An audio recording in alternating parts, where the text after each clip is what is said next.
C'est grâce à vos dons volontaires et réguliers que nous pouvons faire ce travail. Merci à tous.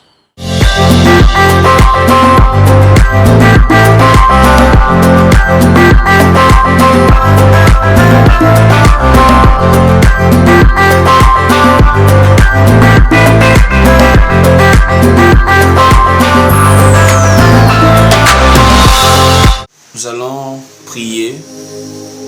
Nous allons commencer notre temps de prière ce matin maintenant. Si tu peux maintenant prendre une position qui te permet de prier avec moi ce matin. Je voudrais que tu puisses, soit debout, soit à genoux, comment tu te sens à l'aise, prier avec moi ce matin. Et je voudrais que tu ne remarques pas la distance, mais que tu puisses réaliser que là où deux ou trois se rassemblent au nom de Dieu, autour de la parole, il est au milieu d'eux. Voici pourquoi je voudrais t'amener à considérer l'importance de ces moments maintenant dans lesquels nous sommes. Je voudrais que tu prennes une position et que tu pries avec moi. Nous allons commencer par rendre grâce à Dieu. Dire à Dieu merci pour cette faveur qu'il nous accorde ce matin. Tu vas dire merci à Dieu pour le souffle de vie qu'il t'a accordé, qu'il a renouvelé en toi ce matin, pour la santé qu'il te donne, pour le bout de pain quotidien, pour la famille, pour le boulot, pour tous ces bienfaits dans ta vie. Il y a des choses que tu n'as pas, certes. Mes frères, regarde beaucoup de personnes qui manquent certaines choses. Actuellement, nous parlons, il y a des gens qui sont allongés sur des lits d'hôpitaux. Actuellement, où nous parlons, il y a des gens qui sont en train de vivre des situations terribles dans des pays en guerre, des pays où il y a la famine, des pays où il y a tellement de choses. Mais toi, Dieu t'accorde la paix, Dieu t'accorde la santé, Dieu t'accorde certaines choses que beaucoup n'ont pas. Tu as une famille, tu as des enfants, tu as une femme, tu as un mari. Je voudrais que tu rendes grâce à Dieu pour les choses qu'il te donne gratuitement, parce que nous ne méritons pas, nous ne sommes pas mieux que ceux qui sont malades. Nous ne sommes pas mieux que ceux qui sont dans les pays en guerre. Dieu manifeste son amour envers nous en nous accordant des choses, parfois qui sont même des privilèges pour nous, par rapport à d'autres qui n'ont pas ces choses. Élevons nos voix. Et ce matin, disons merci à Dieu. Prie avec moi. Dis merci à Dieu. Oh mon Dieu, mon roi. Je voudrais te dire merci encore ce matin. Je voudrais exprimer ma reconnaissance. Bénir ton nom pour tout ce que tu as fait dans ma vie jusqu'à aujourd'hui. Encore ce matin avec mes frères et mes sœurs, nous voulons renouveler, oh mon Dieu, mon roi, cette gratitude en te disant merci. En te disant merci Seigneur pour tout ce que tu fais. Sois béni mon Dieu, mon roi, dans le nom de Jésus-Christ. Merci pour la famille. Merci pour la santé. Merci pour tes bienfaits. Merci pour le bout de pain quotidien. Merci pour celle qui a des enfants. Merci pour ceux qui sont mariés. Merci mon Dieu, mon roi. Sois béni dans le nom de Jésus-Christ. Amen. Amen et Amen. Je voudrais que ce matin, tu puisses encore renouveler, encore mon Dieu, ton amour envers nous. Je voudrais t'inviter maintenant à prier, mon frère et ma soeur. Prie maintenant Dieu pour qu'il te purifie et te sanctifie encore ce matin par sa parole. Durant toute la semaine, peut-être que ta conscience t'a reproché de quelque chose. Tu as sorti de mauvaises paroles de ta bouche. Tu as eu de mauvaises pensées dans ton cœur. Ou tu as posé des actions qui sont contraires à la parole de Dieu. En Jésus-Christ, il n'y a plus de condamnation. Mais le Seigneur est là pour nous purifier également pour nos faiblesses. Nous sommes encore sur la terre. Et nous pouvons encore nous souiller d'une manière ou d'une autre. Par ce que nous voyons. Par des choses que nous ressentons dans les cœurs. Ou encore par des actes que nous posons. La chair est faible. Et cette faiblesse nous amène parfois encore à nous souiller par moments. Je voudrais que tu élèves ta voix. Juste pour demander à Dieu la sainteté qui vient de sa parole. Pour demander qu'il t'aide. Qu'il te purifie, qu'il te pardonne là où tu as pu désobéir d'une manière ou d'une autre. Élevons nos voix et prions le Seigneur ce matin. Seigneur, je prie avec mon frère et ma soeur maintenant. Nous prions pour élever nos voix afin d'implorer encore davantage ta miséricorde. Que tu puisses nous purifier ce matin. Que tu puisses nous sanctifier, mon Dieu, mon roi. L'apôtre Jacques nous a dit, nous branchons de plusieurs manières. Ça veut dire que nous pouvons avoir des faiblesses. Nous pouvons avoir des erreurs encore même dans la foi. Parce que notre chair a été vendue au péché. Et nous sommes encore à l'intérieur de cette chair-là. L'esprit est bien disposé, mais la chair est faible. C'est par rapport à ces faiblesses que nous implorons ta grâce ce matin. Pardonne-nous, mon Dieu. Pardonne-nous, Seigneur. Purifie le cœur de quelqu'un qui ressent de la haine par rapport à une situation. Purifie les pensées de quelqu'un qui convoite, mon Dieu, mon roi. Purifie notre être, corps, esprit et âme par ta parole. Tu as dit dans Jean chapitre 17 au verset 20, Père, sanctifie-les. Dans Jean 17, verset 17, Père, sanctifie-les par ta parole. Ta vérité, ta parole est la vérité. Nous voulons que cette vérité puisse encore nettoyer notre être ce matin. Dans le nom de Jésus-Christ, nous avons ainsi prié. Nous disons Amen. Amen. Amen. Et Amen. Ce matin, je voudrais encore prier. Avant de commencer ces moments, je vais maintenant prier pour que le Seigneur prenne le contrôle de ces moments, juste avant la parole. Tu vas élever ta voix et tu vas implorer la présence de Dieu. La parole nous enseigne dans le livre de Luc, chapitre 17 au verset 37.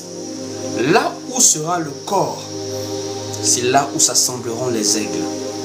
Ce matin, nous voulons être assemblés non autour d'un homme, non autour des conseils personnels du cœur, mais nous voulons être assemblés autour de la parole de Dieu.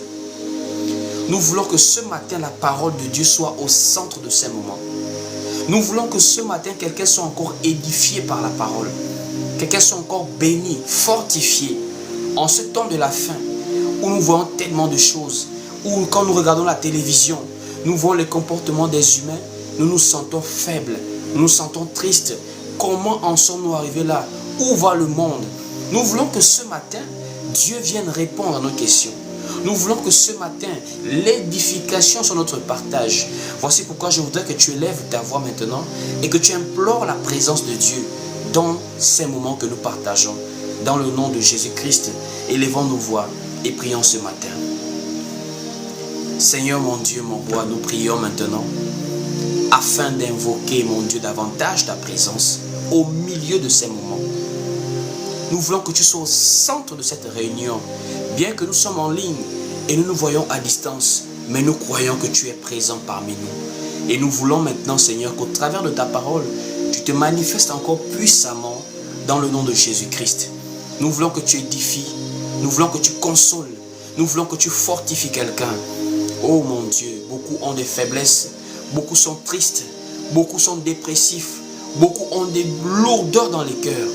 Tu as dit, venez à moi, où tout ce qui est fatigué et chargé, je vous donnerai du repos. Que le repos qui vient de toi soit notre partage ce matin. Que la consolation qui vient de toi, mon Dieu, mon roi, soit notre partage ce matin. Dans le nom de Jésus-Christ, nous avons ainsi prié.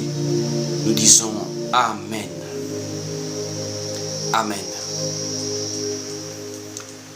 Alors, bien le bonjour à tout le monde ce matin. Nous sommes le dimanche 16 février 2025 et vous êtes actuellement maintenant à votre culte en ligne, votre réunion en ligne du dimanche ce matin avec votre bien-aimé frère Willy Bendon, voilà. Et nous allons maintenant partager la parole. Et notre thème de ce matin, c'est le retour à l'évangile apostolique. Le thème que nous voulons partager ce matin, par la grâce de Dieu, c'est le retour à l'évangile apostolique. Voici pourquoi je voudrais que tu puisses vraiment prendre une position qui te permet de partager ce temps ce matin. Tu es en réunion. Malgré que tu es chez toi, tu es en réunion. Donc prends juste une position qui te permet de bien participer à ces moments. Si tu as un parent à la maison avec toi, un voisin, quelqu'un qui peut regarder aussi la parole, écouter la parole et être édifié, ne regarde pas tout seul. Invite quelqu'un avec toi maintenant. Tu es également en ligne, tu peux partager le live à quelqu'un sur WhatsApp, sur TikTok ici. Et toi-même, n'oublie pas de prendre ta Bible, de prendre de quoi noter et maintenant de te connecter maintenant, corps, esprit et âme à ces moments. Ce matin, comme je le disais, nous partageons la parole et notre thème c'est le retour à l'évangile apostolique. Frères et sœurs, plusieurs prophéties concernant l'Église nous montrent un temps de sommeil, un temps d'assoupissement, un temps d'alourdissement de l'Église. Vous savez, l'Église a bien commencé avec l'Esprit qui s'est manifesté le jour de la Pentecôte.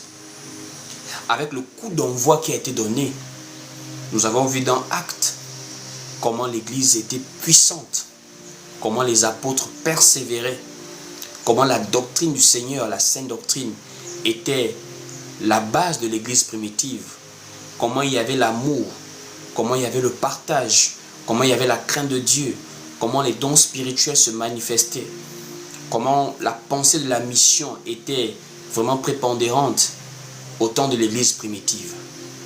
L'évangile apostolique était un seul enseignement, une seule doctrine. Et tous les apôtres, tous les prédicateurs avaient cet enseignement. Ils ne se contredisaient pas. Il n'y avait pas plusieurs églises. Il y avait une seule église. Il n'y avait pas plusieurs dénominations. Il y avait un seul peuple qui croyait en Jésus-Christ au travers de sa parole. Et bien aimés frères et sœurs, quand nous voyons le livre des Actes des Apôtres et nous voyons aujourd'hui notre époque en termes de foi en Christ, nous avons l'impression que ça n'a plus rien à voir. Parfois nous nous posons la question, est-ce que c'est sur la base de la Bible que ces églises naissent à gauche, à droite? Est-ce que c'est sur la base de la Bible que nous croyons encore en Jésus-Christ aujourd'hui? Parce que c'est clairement le jour et la nuit. C'est clairement des opposés que nous remarquons aujourd'hui. Ça veut dire le modèle biblique que nous voyons et ce que nous remarquons aujourd'hui en fait. Il y a une totale différence. Le livre des Actes des Apôtres, quand nous remarquons par exemple au chapitre 1er, Jésus-Christ est en train de passer les derniers jours après sa résurrection avec les apôtres, autour de 40 jours par là, et il donne les dernières recommandations aux apôtres, à l'église, aux disciples, et il va leur donner la promesse du Saint-Esprit, et il va leur donner les ordonnances ou encore les recommandations de ne pas s'éloigner de Jérusalem en attendant la venue du Consolateur, du Saint-Esprit. Et que quand le Saint-Esprit viendrait, il devait commencer à Jérusalem, arriver en Samarie, dans la Judée et jusqu'aux extrémités de la terre, après avoir reçu l'Esprit Saint. Et de là, le Seigneur va maintenant partir, il monte dans les airs et une nuée le dérobe. Et c'est de là où 2 anges vont dire aux apôtres, à l'église, de ne pas rester là, mais d'aller maintenant et d'attendre que le Seigneur revienne de la même manière. Et les apôtres sont maintenant partis par rapport à la mission d'aller et de faire de toutes les nations des disciples. En attendant cela, ils étaient maintenant dans la persévérance, en l'attente de l'Esprit. Nous sommes dans Actes chapitre 1er par exemple, à partir du verset 14 par là, ils sont tous ensemble dans la prière. Et nous pouvons aller lire cela.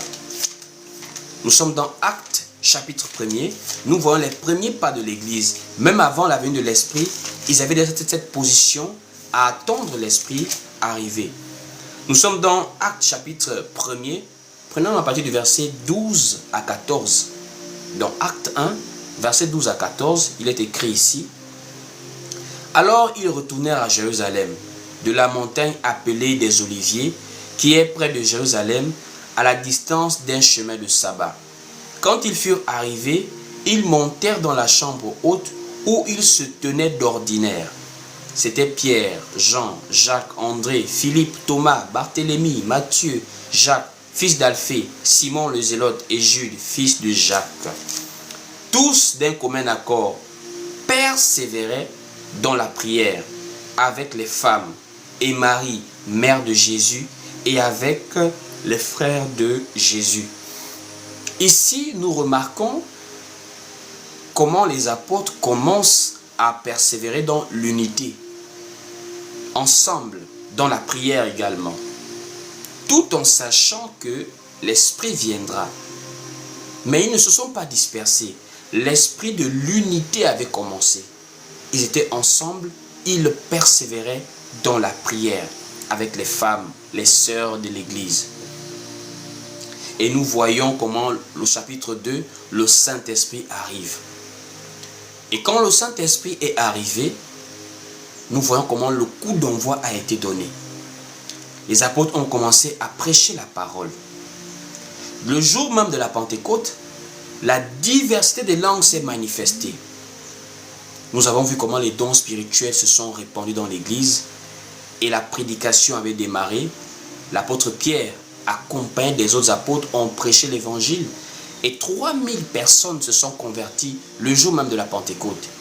Ils ont été rattachés à l'Église, aux disciples qui persévéraient déjà, environ 120. Et de là, nous voyons comment la persévérance démarre. Nous pouvons remarquer par exemple le livre de Actes, chapitre 2, au verset 42, du verset 41 à 42. Écoutez ce que la parole dit dans Actes 2, 41 à 42, il est écrit ici. Ceux qui acceptèrent sa parole furent baptisés. Et en ce jour-là, le nombre des disciples s'augmenta d'environ 3000 âmes. Donc ils ont été rattachés à l'Église. Et au verset 42, on dit maintenant, ils persévéraient dans l'enseignement des apôtres, dans la communion fraternelle, dans la fraction du pain et dans les prières. La crainte s'emparait de chacun et il se faisait beaucoup de prodiges et de miracles par les apôtres. Tous ceux qui croyaient étaient dans le même lieu. Ils avaient tout en commun. Ils vendaient leurs propriétés et leurs biens et ils en partageaient le produit entre tous selon les besoins de chacun. Ils étaient chaque jour tous ensemble assidus au temple. Ils rompaient le pain dans les maisons et prenaient leur nourriture avec joie et simplicité de cœur, louant Dieu et trouvant grâce auprès de tout le peuple. Et le Seigneur ajoutait chaque jour à l'Église ceux qui étaient sauvés. Ici, quand nous remarquons très bien ces passages de Actes chapitre 2, après l'arrivée du Saint-Esprit et après la conversion des 3000 premiers convertis après le Saint-Esprit, après son arrivée, nous voyons que l'Église, en fait, s'est directement établie en tant que groupe de personnes qui persévèrent, qui marchent ensemble. Et cette marche n'était pas tant une religion qui s'est établie, quand on remarque bien en fait, mais c'était beaucoup plus un mode de vie qui s'est établi dans un groupe de personnes. Ça veut dire on n'était pas tant à appartenir à une communauté pour se rassembler les dimanches, pour avoir des responsabilités, pour pouvoir gérer des choses, mais c'était plus un groupe de personnes qui marchaient ensemble selon une doctrine de vie. Parce que la foi, bien-aimés frères et sœurs, n'établit pas une religion. La foi en Jésus-Christ a établi une doctrine de vie. Les gens vivaient, ça veut dire c'était la vie même de chaque jour qui était influencée par la doctrine du Seigneur.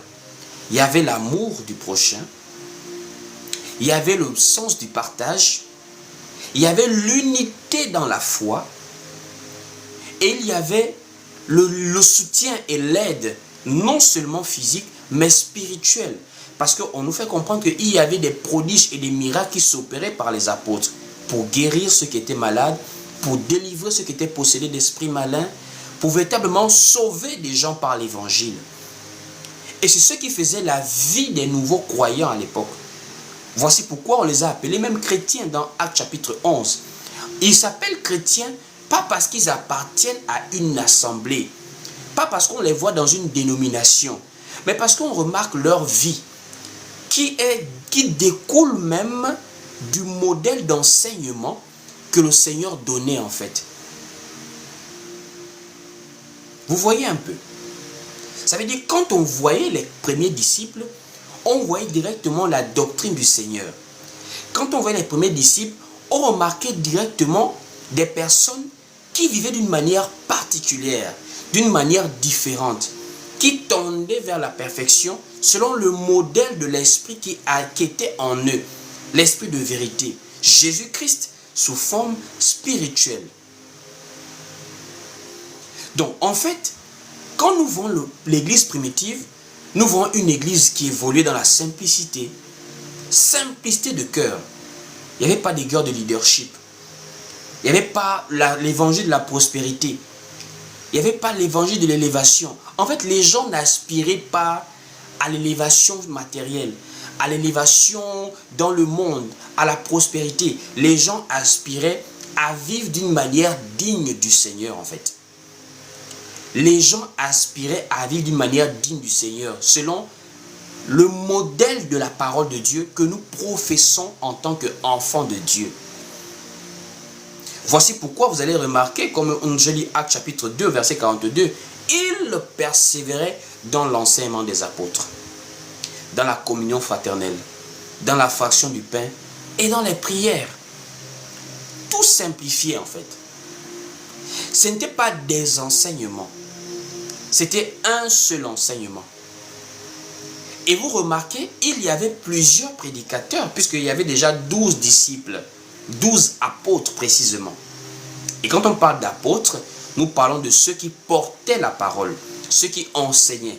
Bien qu'il y avait les colonnes telles que l'apôtre Pierre, l'apôtre Jacques et l'apôtre Jean par exemple, avant que Paul également n'arrive en tant que prédicateur, en tant qu'apôtre du Seigneur. Mais le reste des apôtres étaient des conducteurs, étaient les bases de l'église, puisque la parole nous dit dans Éphésiens chapitre 2 au verset 20 que vous avez été édifiés sur le fondement des apôtres et des prophètes. Donc on considère qu'il y avait des apôtres qui étaient là en tant que conducteurs pour conduire le peuple. Nous avons vu la prédication d'Étienne, de Philippe, nous avons vu la prédication de Pierre. Donc, mais nous remarquons qu'ils avaient un seul enseignement. Nous avons l'épître selon Jacques, les évangiles selon Jean avec les épîtres, tous ensemble évoluaient dans un seul enseignement. Voici pourquoi quand on dit qu'ils persévéraient dans l'enseignement des apôtres, c'est la même chose même que les pharisiens ont reproché aux apôtres lorsqu'ils les arrêtent. Nous sommes dans Actes chapitre 5 au verset 28 par exemple. Ils disent, vous avez rempli Jérusalem de votre enseignement. Donc les prédicateurs étaient pluriels, mais l'enseignement était singulier parce que l'enseignement était la doctrine qu'ils avaient reçue du Seigneur. Et cette doctrine, c'est l'ensemble des recommandations que le Seigneur leur a données pour transmettre à l'Église. Voici pourquoi dans Matthieu, chapitre 28, du verset 19 à 20, lorsque Jésus dit « Allez, faites de toutes les nations des disciples », il dit ensuite « Enseignez-leur tout ce que je vous ai prescrit ». Donc, la sainte doctrine, c'est l'ensemble des prescriptions du Seigneur concernant la vie de l'Église, concernant le Saint-Esprit, concernant les baptêmes, concernant les dons spirituels, concernant l'adoration, concernant le service dans l'Église. Le Seigneur avait déjà tout donné. Et c'est ce que les apôtres enseignaient, sans se contredire. Il n'y avait pas de groupe qui appartenait à quelqu'un, mais c'était les brebis du Seigneur sous la charge des anciens. Les anciens conduisaient l'Église sans guerre de leadership, sans avoir la pensée de s'enrichir. Et à l'Église primitive, il y avait l'amour, puisqu'on dit la communion fraternelle également. Les gens étaient animés d'un esprit d'amour fraternel vraiment véritable, puisque tout était en commun. Il n'y avait pas la pensée de l'égoïsme en fait. Il n'y avait pas la pensée de l'égoïsme. Personne ne disait que ces biens lui appartiennent sont propres, mais tout était en commun. Et il n'y avait même pas d'indigents dans l'église primitive. Il n'y avait pas de nécessiteux, puisqu'on aidait ceux qui étaient dans le besoin. Il y avait la fraction du pain. Les frères et sœurs ne se limitaient pas qu'à se voir dans des bâtiments pour dire shalom ou bonjour. Et on se sépare pour toute une semaine sans se voir, sans se saluer, sans s'appeler, sans s'assister en cas de difficulté en fait. Mais les gens avaient tout en commun. Les gens se partageaient des biens. Les gens s'aimaient. Les gens s'assistaient. Les gens rompaient le pain ensemble. La communion fraternelle, la fraction de pain. Et les gens priaient ensemble. Les gens évoluaient dans la prière. La vie de prière était une base également à l'église primitive. Et nous avons vu son modèle dans le livre des Actes des Apôtres, dans les églises qui étaient bâties, les églises locales. Et comme je disais, quand nous voyons le livre des Actes des Apôtres, nous voyons l'église du 21e siècle. On se pose des questions. Qu'est-ce qui s'est passé, frères et sœurs? C'est là d'où vient notre thème, le retour à l'évangile apostolique. Pourquoi cela, frères et sœurs? Parce qu'il y a eu quelque chose qui s'est passé. Sinon, l'église n'allait pas changer. Ou encore du moins, on n'allait pas voir toutes ces confusions que nous voyons aujourd'hui. Il y a eu des infiltrations dans l'église. Il y a eu un sommeil dans l'église. Et c'est prophétique. Ce n'est pas le fruit du hasard. Puisque nous partons dans le livre d'Apocalypse, l'apôtre Jean nous raconte que le Seigneur est en train d'adresser des lettres aux églises. 7 églises qui représentaient à l'époque les églises de l'Asie mineure. Nous sommes dans la zone de la Turquie, Corinthe, nous sommes à Éphèse par exemple, à Smyrne, à Pergame. Et là maintenant, nous voyons par exemple la lettre adressée à l'église d'Éphèse. Et le Seigneur est en train de parler d'un retour au premier amour. Comment peut-on parler de retourner au premier amour s'il n'y a pas eu quelque part une baisse de cet amour? Souvenez-vous, Jésus, dans le livre de Matthieu chapitre 24, va dire quelque chose. Lorsque l'iniquité se sera accrue, l'amour du plus grand nombre se refroidira. Lorsque l'iniquité se sera accrue, l'amour du plus grand nombre se refroidira. Allons-y lire ça rapidement. Nous sommes dans Matthieu, chapitre 24. Matthieu, au chapitre 24, nous sommes ici au verset 12. Matthieu 24, verset 12 est écrit ici. Et parce que l'iniquité se sera accrue, l'amour ou encore la charité du plus grand nombre se refroidira. Donc, Jésus lui-même avait déjà prophétisé la baisse de l'amour. Que les disciples, les croyants en Jésus, il y aura un refroidissement qui va être remarqué dans le temps. Voici pourquoi Jésus lui-même, il revient maintenant dans l'Apocalypse pour interpeller l'église, pour dire, reviens à ton premier amour. Reviens à tes premières œuvres. Regarde où tu es tombé. Allons-y regarder maintenant dans Apocalypse. Pour voir où Jésus appelle maintenant au retour au premier amour. Nous sommes ici dans le livre de Apocalypse chapitre 2, dès le verset 1er. Prenons ensemble Apocalypse chapitre 2, dès le verset 1er. Il est écrit ici. Écrit à l'ange de l'église d'Éphèse, voici ce que dit celui qui tient les 7 étoiles dans sa main droite, celui qui marche au milieu des 7 chandeliers d'or. Je connais tes œuvres, ton travail et ta persévérance. Je sais que tu ne peux supporter les méchants, que tu as éprouvé ceux qui se disent apôtres et ne le sont pas, et que tu les as trouvés menteurs, que tu as de la persévérance, que tu as souffert à cause de mon nom et que tu ne t'es point lassé. Au verset 4 d'Apocalypse chapitre 2, écoutons. Mais ce que j'ai contre toi, c'est que tu as abandonné ton premier amour. Jésus dit, ce que j'ai contre toi, c'est que tu as abandonné ton premier amour. On ne parle pas du premier amour du mariage sur terre. On ne parle pas du premier amour du cœur, de peine du cœur, du chagrin d'amour du copain au lycée. Non, non, non, non. On parle ici de l'amour de Dieu qui s'est manifesté en Jésus-Christ pour nous amener à naître de nouveau. Jésus-Christ est notre premier amour en tant qu'enfant de Dieu parce que c'est lui qui nous a sauvés de la mort et nous a amenés à la vie. Voici pourquoi c'est notre premier amour.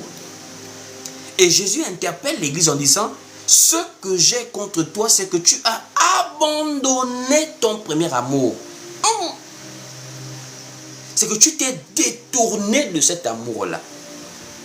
Au verset 5, il dit ici, souviens-toi donc d'où tu es tombé. Donc on parle de chute ici, là. Que l'Église a eu un temps de chute, un temps où elle est tombée. Souviens-toi donc d'où tu es tombé, repens-toi. On est maintenant en train de parler de la repentance. Repens-toi. Et pratique tes premières œuvres. Sinon je viendrai à toi et j'ôterai ton chandelier de sa place à moins que tu ne te répandes. Donc on est en train de parler d'un sommeil qui a eu lieu. Il y avait la première église, l'église primitive, l'église des premiers apôtres, les premiers croyants, les premiers disciples. Remarquez comment cette église était une église de puissance, une église d'amour, une église où le Saint-Esprit se manifestait avec puissance par les dons spirituels. Une église où on voyait comment l'avancement missionnaire était palpable, où on voyait comment les gens veillaient les uns sur les autres, où les conducteurs étaient animés de la pensée d'amener les gens au ciel, pas de se remplir les poches, où on ne voyait pas beaucoup de choses que nous voyons aujourd'hui. Mais Jésus dit, souviens-toi d'où tu es tombé. Alors qu'est-ce qui s'est passé, frères et sœurs? Non seulement déjà ici, nous voyons déjà qu'il y a eu une chute. Les gens se sont détournés de la parole. Et cela va encore être représenté dans des paraboles où on voit le sommet de l'église, où on voit l'apparition de l'ivrée dans le champ. Allons-y par exemple prendre la parabole de Matthieu chapitre 25 qui va encore confirmer cela. Qu'il y a eu un temps où l'église était glorieuse, où elle partait à la rencontre de l'époux. Ça veut dire que les premiers croyants étaient à l'attente de la seconde venue de Jésus-Christ pour l'enlèvement de l'église. Mais il y a eu un temps, comme l'époux tardait, le sommeil s'est installé. Prenons ensemble la parabole de Matthieu, chapitre 25, pour confirmer ce reproche que Jésus-Christ fait à l'église d'Éphèse du sommeil, de la chute. Matthieu, au chapitre 25, dès le verset 1er.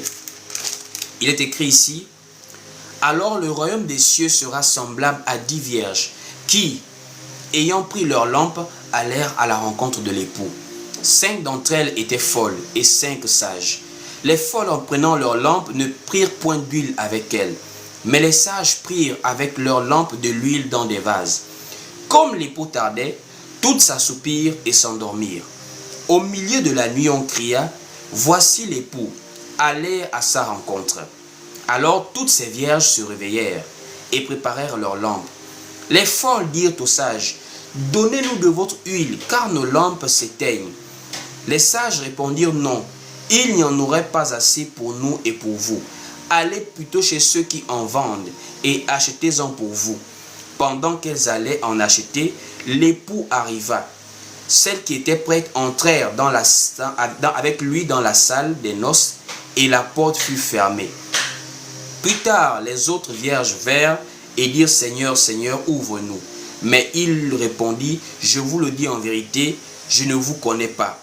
Veillez donc puisque vous ne savez ni le jour ni l'heure. » La parabole de Matthieu 25, on dit ici au verset 5, « Comme l'époux tardait, toutes s'assoupirent et s'endormirent. On ne dit pas seulement les folles. Hein. Il y avait les folles et les sages. Mais comme l'époux tardait, et les folles et les sages, toutes s'assoupirent et s'endormirent. Donc il y a eu un détournement du premier amour. Que ce soit les folles, que ce soit les sages, puisque le sommeil dont on parle ici, c'est le sommeil spirituel. Ce n'est pas le sommeil physique. Et le sommeil spirituel, c'est lorsqu'on s'éloigne d'avec la parole de Dieu. Et comment l'éloignement est venu? L'éloignement est venu avec des enseignements pernicieux. Donc la venue des faux prophètes, des faux envoyés de Dieu. Et c'est ce que nous pouvons remarquer dans la parabole de l'ivraie et du blé, par exemple. Allons-y prendre cette parabole et nous allons lire ensemble. Nous sommes dans le livre de Matthieu, chapitre 17, à partir du verset 24. Nous allons voir comment est-ce que la fausseté, le sommeil a également commencé dans l'église. Donc Matthieu chapitre 17, à partir du verset 24. Nous voyons que le Seigneur a bien semé le blé. Jésus a bien envoyé ses apôtres dans le monde pour faire de toutes les nations des disciples. Le Saint-Esprit est arrivé et les premiers croyants ont commencé la persévérance et la mission d'aller dans tout le monde entier. Mais peu après, l'ivraie est également arrivé dans le champ. Matthieu 17, à partir du verset 24. Lorsqu'ils arrivèrent, donc, nous sommes ici, donc, nous sommes dans Matthieu, pas 17. On va aller prendre la parabole, voilà. Nous sommes dans Matthieu 13. Matthieu 13, pardon. Donc, Matthieu 13, au verset 24, nous parlons de la parabole du blé et de l'ivraie dans le champ. Donc, on tape Matthieu, chapitre 13, au verset 24. Il leur proposa une autre parabole. Et il dit, le royaume des cieux est semblable à un homme qui a semé une bonne semence dans son champ. Mais pendant que les gens dormaient, son ennemi vint, sema de l'ivraie parmi le blé et s'en alla. Lorsque l'herbe eut poussé et donné du fruit, l'ivraie parut aussi. Les serviteurs du maître de la maison vinrent lui dire, « Seigneur, n'as-tu pas semé une bonne semence dans ton champ? D'où vient donc qu'il y ait de l'ivraie? » Il leur répondit, « C'est un ennemi qui a fait cela. » Et les serviteurs lui dirent, « Veux-tu que nous allions l'arracher? » « Non, dit-il, de peur qu'en arrachant l'ivraie, vous ne déraciniez en même temps le blé. Laissez croître ensemble l'un et l'autre jusqu'à la moisson. Et à l'époque de la moisson, je dirais au moissonneur, arrachez d'abord l'ivraie et liez-la en gerbe pour la brûler, mais amassez le blé dans mon grenier. » Donc ici, nous voyons très clairement qu'il y a d'abord eu le blé qui a été semé. Et c'est par la suite que l'ivraie arrive. Et c'est quand nous allons écouter l'explication de la parabole que nous allons comprendre qu'il s'agit de l'église de Dieu qui a bien commencé. Ensuite, Satan est venu et a envoyé également ses ouvriers dans le monde. Prenons maintenant l'explication de la parabole. Nous sommes ici à partir du verset 36 pour voir l'explication de la parabole. Prenons maintenant le même chapitre 13 de Matthieu au verset 36 maintenant en descendant. Il est écrit ici. Alors il renvoya la foule et entra dans la maison. Ses disciples s'approchèrent de lui et dirent, « Explique-nous la parabole de l'ivraie du champ. » Il répondit, « Celui qui sème la bonne semence, c'est le Fils de l'homme. Le champ, c'est le monde. La bonne semence, ce sont les fils du royaume. » Donc dans la parabole de Matthieu chapitre 13, là, la parabole de l'ivraie et du blé, là, ce n'est pas des plantes naturelles physiques. Ce sont des représentations d'êtres humains sur la terre. Donc le blé, c'est le peuple de Dieu. Ce sont les enfants de Dieu, les fils du royaume, les croyants en Jésus-Christ. Il dit bien ici, au verset 37, il répondit, celui qui sème, c'est le Fils de l'homme. Au verset 38, le champ, c'est le monde. La bonne semence, ce sont les fils du royaume. Et l'ivraie, ce sont les fils du malin. Donc l'ivraie, c'est maintenant les envoyés du diable. Les faux envoyés du diable, les faux envoyés de Dieu, ceux qui viennent enseigner le mensonge, la fausseté, un évangile qui n'a rien à voir avec l'évangile de Christ. Au verset 39, on dit ici, l'ennemi qui a semé, c'est le diable. La moisson, c'est la fin du monde. Les moissonneurs, ce sont les anges. Or, comme on arrache l'ivraie et qu'on la jette au feu, il en sera de même à la fin du monde. Donc, nous voyons clairement que il y a maintenant eu l'arrivée également des faux prophètes. Et plusieurs passages nous annoncent également cette arrivée des faux prophètes. Ce temps du sommeil. Par exemple, l'apôtre Paul. Mais l'apôtre Paul a été très clair. Dans le livre de Actes chapitre 20, à partir du verset 29, en descendant, l'apôtre Paul commence à alerter sur la venue des gens qui vont enseigner des choses pernicieuses. Des loups cruels qui ne vont pas épargner le troupeau. Des gens vous enseignent avec la Bible ici. Ils ont la Bible. Mais ce sont des loups en fait. C'est ce qui est bizarre même de nos jours en fait. Pour vous, toutes les personnes qui ont des Bibles sont d'emblée des pasteurs. Sont d'emblée des hommes de Dieu. Ah papa, amen papa. Amen papa. Mais l'apôtre Paul a dit qu'il y a des gens qui vont s'introduire dans l'église. Et ils vont pas pour venir faire des actes de magie. Ils vont venir enseigner. C'est par l'enseignement que des gens vont en enfer. C'est par l'enseignement que des gens sont induits en erreur. C'est par l'enseignement qu'on distille, qu'on propage la fausseté dans l'église. Allons-y lire le livre de Actes chapitre 20 pour voir comment l'apôtre Paul annonce cela également. Actes chapitre 20 à partir du verset 29. Vous m'écoutez. Les avertissements prophétiques de l'apôtre Paul. Actes chapitre 20 à partir du verset 29.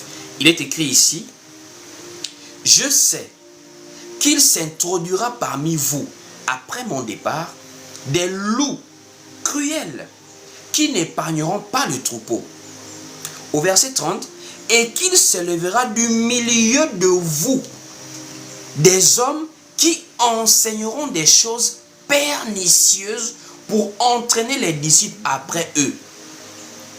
Ils ne viendront pas de l'islam. Ils ne viendront pas de l'hindouisme, du bouddhisme. Ils ne viendront même pas des traditions africaines là. Ils ne viendront pas avec des kaolés au visage, des poudres. Non, non, non. Ils viendront avec des Bibles en main. Du milieu des saints, il va s'élever des gens, mais qui vont induire le peuple en erreur. Avec des enseignements pernicieux. Ils vont donner des doctrines des démons. Et plusieurs vont les suivre. L'apôtre Paul va également dire ça à Timothée. Que plusieurs abandonneront la foi pour s'attacher à des doctrines de démons. Allons-y lire le livre de Timothée. Pour voir comment l'apôtre Paul en parle encore. Nous allons prendre Timothée. 1 Timothée chapitre 4 dès le verset 1er. Pour voir, en fait, c'est pour des gens qui ne sont pas enseignés. Que ça surprend aujourd'hui de voir qu'il y a des faux prophètes. Il y a des faux docteurs. Quelqu'un qui connaît les prophéties. Quelqu'un qui connaît la prophétie de la parole de Dieu. Donnée par le Seigneur et par les apôtres. Il ne peut pas être ébranlé quand il voit scandale à gauche, scandale à droite. Ça avait déjà été annoncé.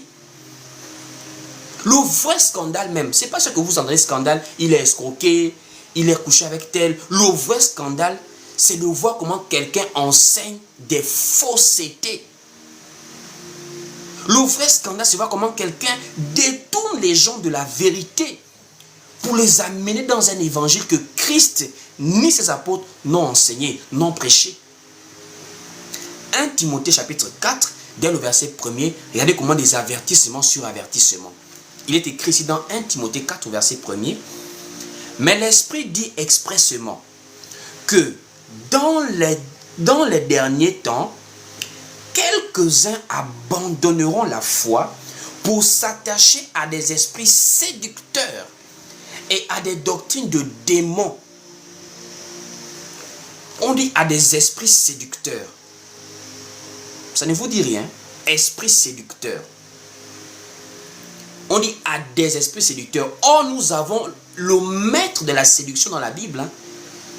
Le maître de la séduction, c'est le diable lui-même. Puisque c'est lui le premier séducteur de la terre. Lorsque Dieu avait posé la question à Ève, pourquoi as-tu fait cela? Pourquoi as-tu mangé l'arbre de la connaissance du bien et du mal que j'avais donné ordre de ne pas manger? Ève va répondre, le serpent m'a séduite et j'en ai mangé. Le premier séducteur de la terre, c'est Satan lui-même. Allons-y lire. Nous sommes dans le livre de Genèse chapitre 3 au verset 13. Genèse chapitre 3 au verset 13, il est écrit ici. Et l'Éternel Dieu dit à la femme, pourquoi as-tu fait cela? La femme répondit, le serpent m'a séduite et j'en ai mangé. Or, ce serpent-là, ce n'est pas la vipère que nous voyons, les cobras, les mambas, là, non, c'est pas ça. Ce serpent, c'est le dragon ancien qui a été identifié dans l'Apocalypse. Allons-y voir l'identité de ce serpent-là. On est tous ensemble dans le livre d'Apocalypse. Allons-y lire. Apocalypse, chapitre 12 au verset 9. Pour voir l'identité véritable du serpent qui avait séduit Ève. Apocalypse, chapitre 12 au verset 9. Écoutez vous-même. On dit ici, et il fut précipité, le grand dragon, le serpent ancien, appelé le diable et Satan, celui qui séduit toute la terre. Il fut précipité sur la terre et ses anges furent précipités avec lui. Donc, c'est lui qui séduit toute la terre. Il fut précipité sur la terre et ses anges avec lui. Donc, il n'est pas venu seul. Il y a aussi des anges qui se sont rebellés et qui ont suivi le diable, qui sont devenus des démons. On nous dit ici dans Timothée, plusieurs abandonneront la foi pour s'attacher à quoi? À des esprits séducteurs. Or, les anges qui sont devenus des démons sont des êtres spirituels. Donc, il y a des gens là qui enseignent. Ils sont animés des démons, mais vous les prenez pour des hommes de Dieu. Ils enseignent des choses pernicieuses, mais pour vous, ce sont des grands hommes de Dieu. Ils ont l'art, ils ont l'éloquence, ils ont travaillé le développement personnel, le temps pour pouvoir bien prêcher, la classe, la gestuelle. Mais le contenu de ce qu'ils véhiculent comme enseignement est vide, est contradictoire à la parole de Christ. Voici pourquoi l'apôtre Paul, toujours dans l'avertissement, dit aux Galates, même si un ange vient du ciel pour vous prêcher quelque chose de contraire à ce que nous avons prêché, aux bases que nous avons mis, au fondement de l'Église, qu'il soit anathème. Prenons ensemble le livre de Galates, chapitre 1er. Nous sommes ici dans Galates, voilà. Galates, chapitre 1, à partir du verset 6. Galates, chapitre 1, à partir du verset 6 jusqu'au verset 8. Il est écrit ici, « Je m'étonne que vous vous détourniez si promptement de celui qui vous a appelé par la grâce de Christ pour passer à un autre évangile. Non pas qu'il y ait un autre évangile, mais il y a des gens qui vous troublent et qui veulent renverser l'évangile de Christ. Mais quand nous-mêmes, quand un ange du ciel annoncerait un autre évangile que celui que nous vous avons prêché, qu'il soit anathème. Qu'il soit anathème. L'apôtre Paul commençait déjà à donner des avertissements. Et il donne encore un autre avertissement dans le livre de 2 Corinthiens chapitre 11. Allons-y lire 2 Corinthiens chapitre 11. Il est écrit ici dans 2 Corinthiens chapitre 11, à partir du verset 4. 2 Corinthiens chapitre 11, à partir du verset 4. Il est écrit ici, car si quelqu'un vient vous prêcher un autre Jésus que celui que nous vous avons prêché, ou si vous recevez un autre esprit que celui que vous avez reçu, ou un autre évangile que celui que vous avez embrassé, vous le supportez fort bien.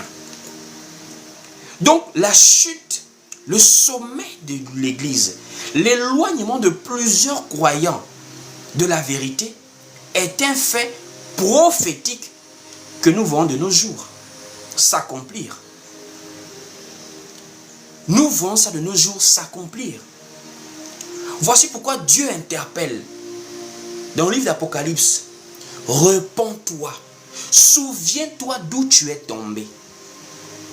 Voici pourquoi il y a aussi eu cet espoir dans le livre de Matthieu 25, puisque au verset 6, il est écrit, au milieu de la nuit, on cria, voici l'époux, allez à sa rencontre.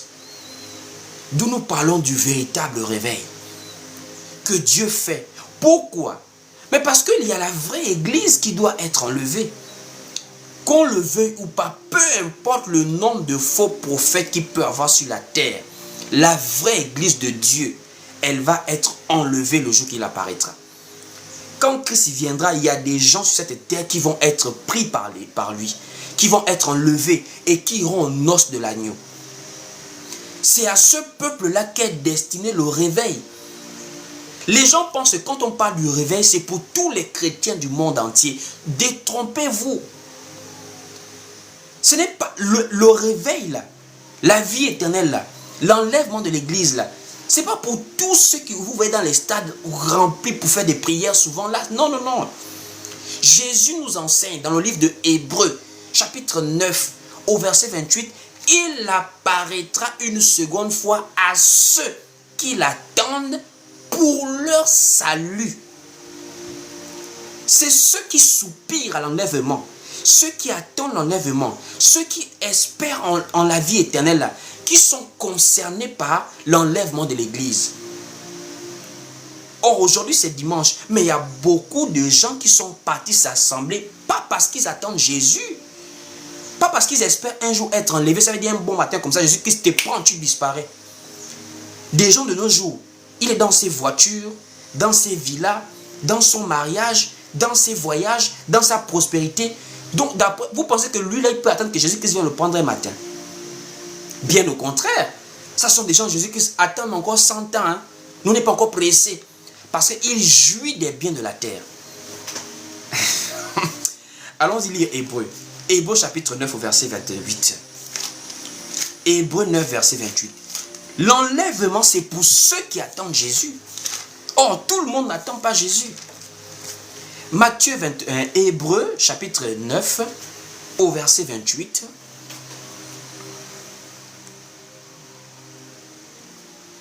Donc, Hébreux 9 au verset 28, il est écrit ici. De même, Christ, qui s'est offert une seule fois pour porter les péchés de plusieurs, apparaîtra sans péché une seconde fois à ceux qui l'attendent pour leur salut. Donc, vous-même, vous voyez clairement qu'il y a une majorité des croyants de nos jours qui sont exclus de l'enlèvement. Puisque l'enlèvement concerne ceux qui sont là en attente. C'est-à-dire, il est sur la terre, il vit, il travaille, il vit comme tout le monde. Mais lui, son cœur, chaque jour, c'est que Seigneur, si tu peux apparaître aujourd'hui, je vais être prêt. Si tu peux apparaître aujourd'hui, prends-moi. Il y a des gens qui ne vivent pas comme ça. Lui, quand il va ce matin-là, Seigneur, ma voiture. Seigneur, je veux mon miracle aujourd'hui. Pourquoi ce sont les autres qui se marient, pas moi? Pourquoi pas moi? Pourquoi pas moi? Mais lui là, quand Jésus apparaît, ça ne le concerne pas. Lui, c'est la voiture qui l'attend. Lui, il est parti à l'église pour demander à Jésus la voiture. Lui, il est parti à l'église pour demander à Jésus l'argent. Mais l'enlèvement, c'est pour ceux qui sont comme les vierges. On dit, le royaume des cieux sera semblable à 10 vierges qui allèrent à la rencontre de l'époux. Avec les lampes. C'est-à-dire, chaque jour, tu veilles sur la parole de Christ. on soupira après l'enlèvement de l'Église. Parce que c'est la promesse qu'il nous a faite. Et c'est là où nous on différencie le faux évangile du véritable. Jésus nous a promis la vie éternelle, puisque l'enlèvement, c'est pour aller aux noces de l'agneau. Or, Apocalypse dit, heureux ceux qui ont part à la première résurrection. La seconde mort n'a pas de pouvoir sur eux. Ça veut dire ceux qui seront enlevés quand Christ va apparaître, le jugement dernier là, ils n'ont plus peur de cela. Donc la vie éternelle passe pour les croyants en Jésus-Christ aujourd'hui par le jour de l'enlèvement. C'est pourquoi c'est à cela que nous soupirons. Et c'est pourquoi c'est l'évangile véritable que les soi-disant envoyés de Dieu là devaient prêcher si c'était vraiment des vrais envoyés de Dieu. Puisque celui que Dieu envoie dit les paroles de Dieu. Mais qu'est-ce que Jésus-Christ a envoyé les disciples faire? Matthieu chapitre 28, du verset 19 à 20. Allez, faites de toutes les nations des disciples. Or, les disciples du Seigneur sont ceux qui suivent le Seigneur. Voici pourquoi l'apôtre Pierre pouvait dire dans 2 Pierre chapitre 1er que nous observons la parole prophétique comme une lampe qui brille dans un lieu obscur jusqu'à ce que le jour vienne apparaître et que l'étoile du matin se lève dans vos cœurs.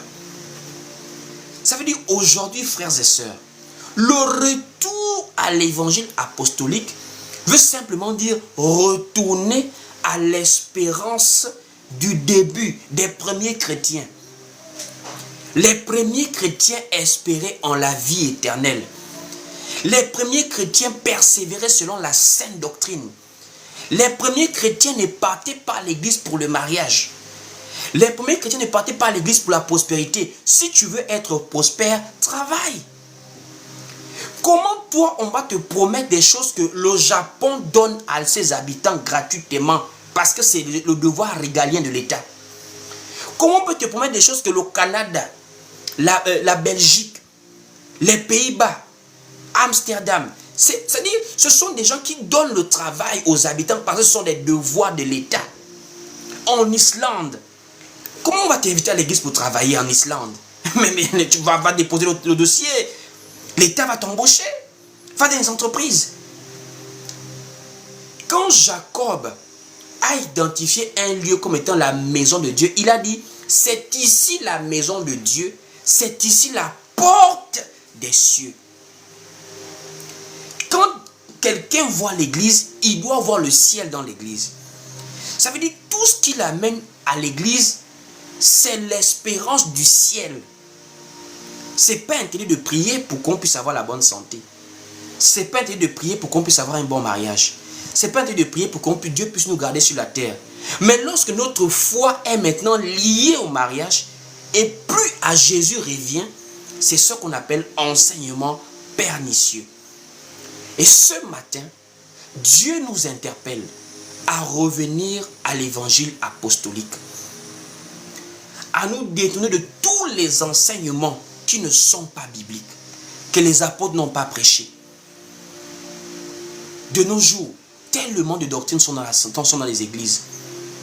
Le combat spirituel, la démonologie, les femmes qui prêchent maintenant. Tellement de choses. Un parler en langue qu'on ne comprend pas, qui est anti-biblique, qui se manifeste d'une manière contraire à l'enseignement des apôtres.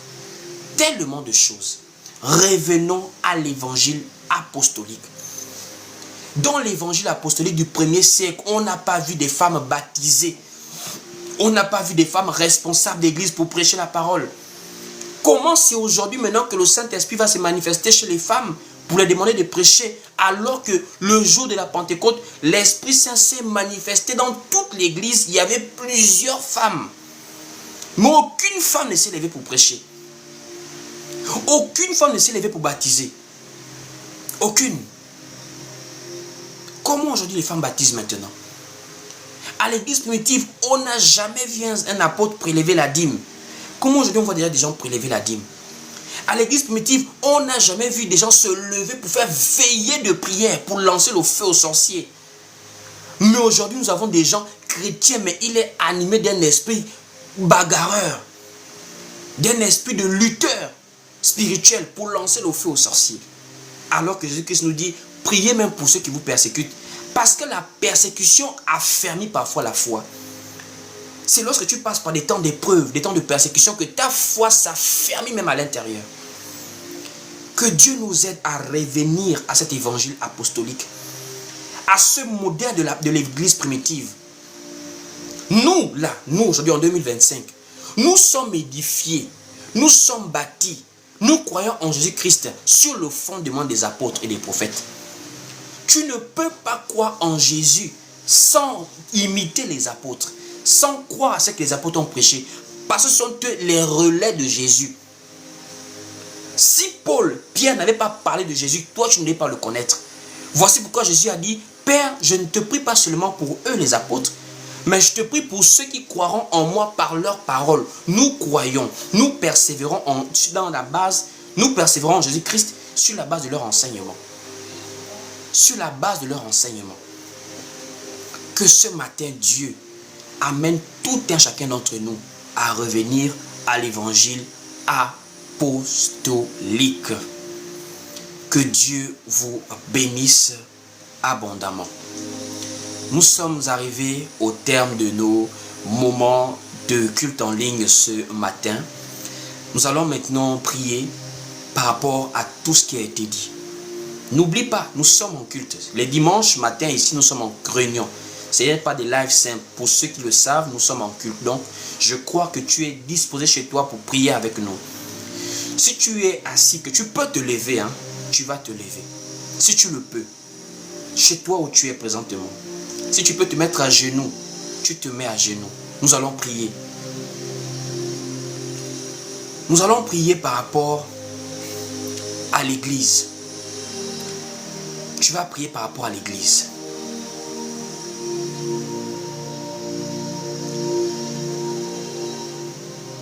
Nous allons prier pour implorer la grâce de Dieu.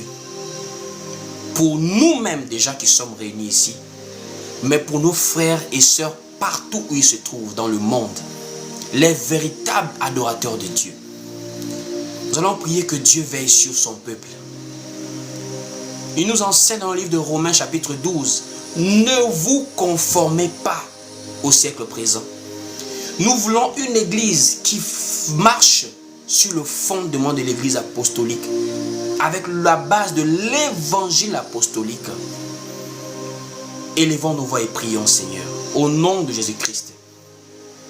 Seigneur mon Dieu, nous prions. Nous prions, mon Dieu, mon roi, pour que tu veilles sur nous. Nous voulons ressembler à tes apôtres. Nous voulons t'imiter, Seigneur. Marcher comme tu as marché.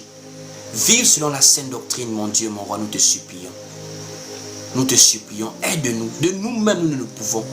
Le monde aujourd'hui est pollué. Nous sommes dans les derniers temps, dans les derniers jours, Seigneur. Toi qui es Dieu, viens, mon Dieu, mon roi, aider chacun d'entre nous dans sa vie, dans sa maison, dans sa famille, à être la lumière du monde, à véritablement revenir au premier amour, ce zèle que nous avions dans les débuts, dans la prière, dans la méditation, dans des temps de consécration, Seigneur, dans le nom de Jésus-Christ. Je prie pour une jeune dame qui veut se donner à Christ, mais qui regarde sa vie. Elle ne se sent pas propre. Elle voit son passé. Elle ne se sent pas digne, Seigneur. Personne n'est digne, ma soeur. Laisse-moi te le dire. Mon frère, personne n'est digne.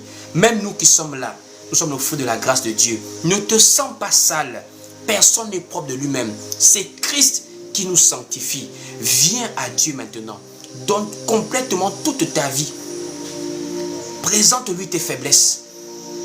Il a donné sa vie pour toi. Personne n'a le droit de te dire que tu n'es pas digne de lui. C'est lui qui attire. Ce n'est pas de nous-mêmes que nous sommes là. Au nom de Jésus-Christ, que la vie de quelqu'un soit transformée ce matin. Que les gens ne te reconnaissent plus après ce live. Qu'il y ait un changement, une transformation dans ta vie. Que le retour à l'évangile apostolique soit ton partage. Dans le nom de Jésus-Christ. Dans le nom de Jésus-Christ. Amen. Merci mon Dieu, mon roi, pour ces temps de culte ce matin. Nous te bénissons et nous te rendons grâce. Je prie que cette parole puisse édifier plusieurs personnes. Je prie que la vie de quelqu'un soit bouleversée. Je prie que le réveil se fait dans plusieurs villes, dans plusieurs pays. Je prie que mon Dieu, mon roi, des femmes te servent en esprit en vérité. Des hommes te servent en esprit en vérité. Que le modèle apostolique revienne, mon Dieu, dans le cœur de quelqu'un. C'est dans le nom de Jésus-Christ que nous avons ainsi prié. Nous disons Amen. Amen. Que Dieu vous bénisse. Voilà, nous sommes arrivés au terme de notre réunion de ce matin. Comme nous sommes en culte en ligne, si tu as peut-être une offrande que tu voulais donner pour bénir la parole de manière libérale et volontaire, tu peux nous contacter après le live sur WhatsApp au plus 241 74 31 70 87. C'est à base de ces dons que nous pouvons être ici avec tout le besoin que nous avons en termes de connexion matérielle pour pouvoir être présent sur ces réseaux afin de vous partager la parole. Donc si tu veux faire une offrande ou encore un don volontaire et libéral, contacte-nous. Si tu as également des besoins de prière, si tu veux qu'on prie pour toi, si tu as des choses que tu veux partager, des questions que tu as, tu viens également en inbox, nous allons partager la parole avec toi. Connectez-vous sur TikTok ici, mais également sur YouTube. Nous avons la chaîne YouTube où nous repostons les lives ici. Pour ceux qui ne suivent pas les lives totalement, c'est la chaîne YouTube, c'est sur ma bio. Nous sommes également sur Facebook et sur Instagram, le même nom, Willy Bendon. Passez un très bon dimanche, que Dieu vous bénisse et on se revoit ici par la grâce de Dieu pour notre temps de partage de la parole. Shalom à vous, paix et grâce, que Dieu vous bénisse. Pour plus d'édification, suivez-nous sur Facebook, YouTube, TikTok et Instagram. Que Dieu vous bénisse.